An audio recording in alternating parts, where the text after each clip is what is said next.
temos aqui duas mesquitas muçulmanas e na prática estamos sobre o que era legal do primeiro e o segundo. Para nos organizar, nós vamos rubricar mais ou menos. A cidade de David, onde nós estivemos ontem de manhã, está lá embaixo.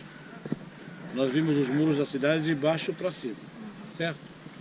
Então, o Templo de Salomão ocuparia mais ou menos essa área aqui até a Mesquita de Cúpula Dourada, pouco menos da metade, com o pátio e o templo incluído, enquanto que o Templo Herodiano, o templo da época de Jesus, vai cobrir toda a esplanada.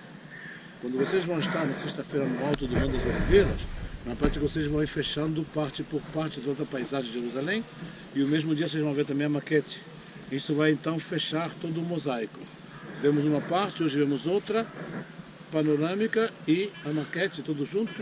A maquete é da época de Jesus. Vamos ter uma ideia do que era faz 2000 anos atrás, do que temos aqui sobre o terreno no dia de hoje. Estamos falando então de duas mesquitas muçulmanas. E a primeira pergunta que fazem é, peraí, se aqui estava o templo israelita, o templo dos judeus, o que é que está fazendo aqui uma mesquita muçulmana? Certo? Temos que entender que no Alcorão, o livro sagrado do Islã, Maomé ou Mahoma, como quisermos chamar, o fundador do Islã, ele descreve uma visão que ele teve. E nessa visão ele foi levado à cidade longínqua, a cidade lá longe, não diz o nome da cidade. Ultimamente, em algumas traduções que recebi já em inglês, ao lado da palavra El-Aqsa em árabe significa o limite, o máximo do lugar onde ele chegou, e é o nome que dá essa mesquita aqui também, mesquita de El-Aqsa, marcando o limite das peregrinações de Maomé, numa visão. Vivo, Maomé nunca esteve aqui. Ele morre antes que os árabes conquistem Jerusalém. Mas nessa visão, ele vai narrar uma narrativa fantástica. Ele cheguei até a cidade longínqua. Como já comentei nessas últimas traduções, aparece de repente entre parênteses, ao lado de El-Aqsa aparece a palavra Jerusalém. Jerusalém não está no Alcorão para nada.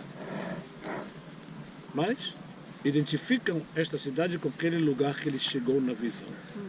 E nessa visão, ele acha um monte, e numa gruta no interior do monte, ele vai ter a revelação.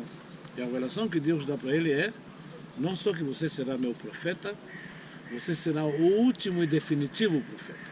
O que Maomé faz é muito inteligente. Quem vier depois de mim é falso. Depois de mim, Deus não precisa mais profetas. E essa revelação ele recebe através de Abraão, Moisés e o anjo Gabriel. Com os três ele se encontra nessa gruta. Ele recebe a revelação da profecia do judaísmo do anjo Gabriel. E no Alcorão nós achamos, como comentei ontem, reis como David, considerado profeta, Jesus é considerado um profeta. O que faz Maomé, e muito inteligentemente, porque vimos que deu resultado, é pegar o judaísmo e o cristianismo junto, fazer uma salada e ele é que prepara e coloca na mesa do jeito que ele quer. Quando você lê o Alcorão, a diferença da Bíblia, onde temos narrativas organizadas ou claras sobre determinados eventos, o Alcorão é praticamente várias suras ou capítulos completamente incoerentes. Poucos muçulmanos vão reconhecer isso, mas 90% dos muçulmanos são incapazes de ler ou entender o Alcorão. Ele não é um livro como a Bíblia, onde você pode abrir e receber a palavra. Ele é um livro que foi feito por Maomé do jeito que foi feito. E, gente, bem ou mal, o negócio funciona. E funciona em milhões e milhões. E é um conceito muito importante que vocês têm que ter, que o Islã não é apenas o mundo árabe. As pessoas associam muito o Islã e o mundo árabe é a mesma coisa. Só 15%. O maior país muçulmano do mundo é? Indonésia. Indonésia, 200 milhões. Sem falar do Islã na Europa hoje em dia, que é outro problema. Este é o lugar mais santo para o mundo islâmico e não apenas para o mundo árabe, depois de Meca e Medina na Arábia Saudita. São as duas cidades santas. Apesar de que não está explicitamente escrito no Alcorão, quando você fala El-Quds, a cidade santa, é Jerusalém. E não adianta. Apesar de não ter nenhuma base, é o fato de hoje em dia. Então, obviamente, isso aqui é uma autonomia religiosa. A decisão tomada por Moshe Dayan e a cúpula israelense depois de 67, como agora vai ter paz, a gente já deixa eles administrarem as mesquitas. Eles têm autonomia aqui dentro, a polícia israelense, mas geralmente policiais árabes muçulmanos, para melhorar a relação. E aqui ninguém pode fazer nada. Saúde. Quer dizer que eu tinha razão, estou dizendo a verdade, né? Então, as duas mesquitas que temos aqui são construídas depois que os árabes chegam. E os árabes chegam mais ou menos em 614, 639, 2 ou 3 anos depois da morte de Maomé. A primeira que foi construída aqui era uma mesquita de madeira, chamada Mesquita de Omar, que foi destruída quase imediatamente para levantar o que temos que é a cúpula da rocha. A cúpula da rocha está sobre a pontinha do Monte Moriá. Nós temos aqui uma esplanada artificial, é um recheio, e a pontinha ficou de fora. E nela está essa gruta. E nessa gruta é a revelação de Maomé de acordo com o Alcorão.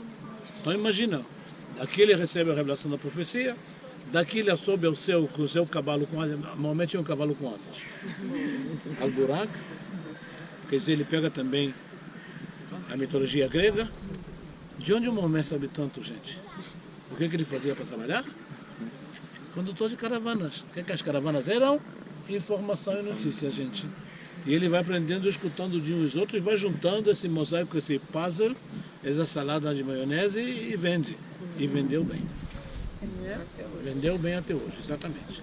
Então essa mesquita do fim do século VII, basicamente os muros são originais. O teto foi apodrecendo com os anos, era de madeira, foi renovado várias vezes. E o que temos ali é ouro mesmo, placa de ouro. Doado pelo rei Hussein da Jordânia, faz uns 20 anos atrás, quando o reino da Jordânia está um pouquinho melhor economicamente. E aquilo era 8 milhões de dólares na sua época.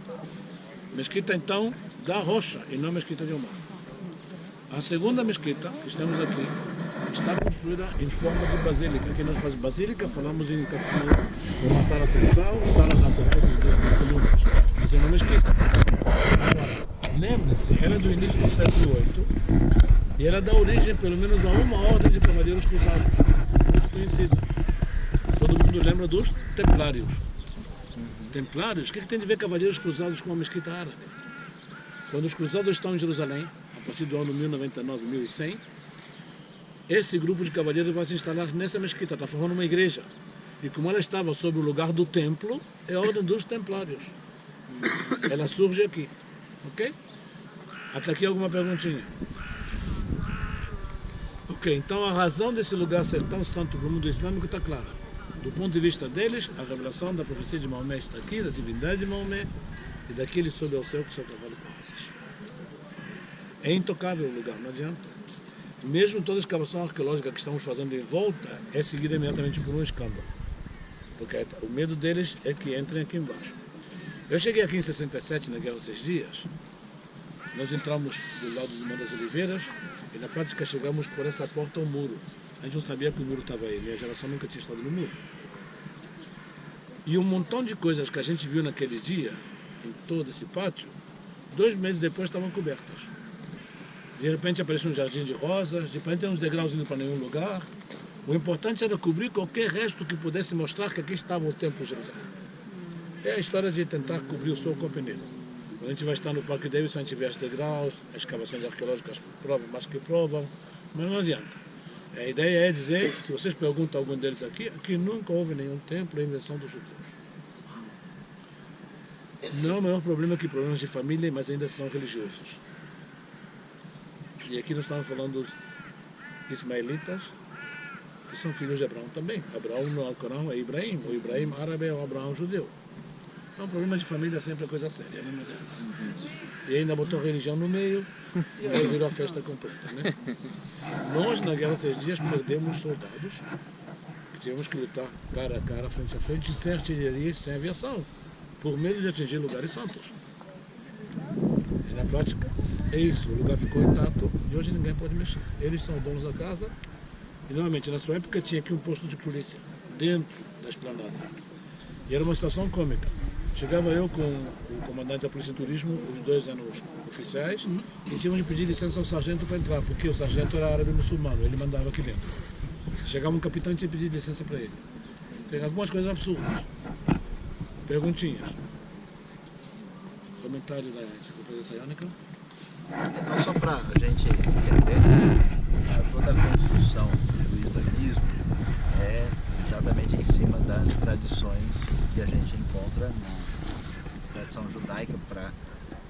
lugar é tão importante, a tradição cristã, o islamismo chegando aqui em 638 vai definir umas práticas, né? Uma coisa que é difícil para o pessoal do Ocidente entender, porque a gente tem uma influência grega, é muito importante no que você acredita. No mundo oriental e semita é importante o que você faz, não o que você tem em mente. Então, a maneira de fazer com que você tenha uma religião que funcione é resumi-la ao mínimo de entendimento e fazer com que algumas obrigações fundamentais se definam. Então, o que acontece? No Islã você tem que recitar a frase que define a sua confissão de fé, dizendo que somente Allah é Deus e Maomé é o seu profeta, no caso definitivo. Você precisa fazer uma contribuição chamada zakat, que equivale a 2,5% do que a pessoa tem e ganha. A contribuição média islâmica no mundo é 25 vezes maior do que a média evangélica. A média evangélica é 0,1, porque muitos são cristãos nominais e não contribuem absolutamente nada. É necessário fazer uma peregrinação uma vez por ano para uma festa chamada Hajj, que eles vão para Meca para visitar um lugar onde tem uma pedra chamada Kaaba, que teoricamente os pecados das pessoas que beijam são depositados lá. É necessário ter um mês de jejum. Se os judeus fazem um dia de jejum e os cristãos em práticas esporádicas de jejum, eles falam, não, para que isso? Vamos fazer um mês. Um mês enquanto tem luz do sol, a pessoa não come, só come à noite, que é o famoso mês do Ramadã. E 5 orações por dia que vocês ouvem nas chamadas por aqui, nos lugares. Por que isso? Porque Daniel orava dirigido de volta para Jerusalém 3 vezes por dia. Então você vê que é uma construção em cima.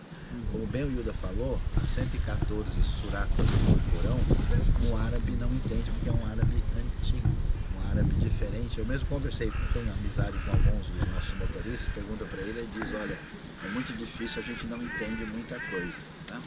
Então, de fato, a gente tem por trás de tudo isso, um grande conflito espiritual.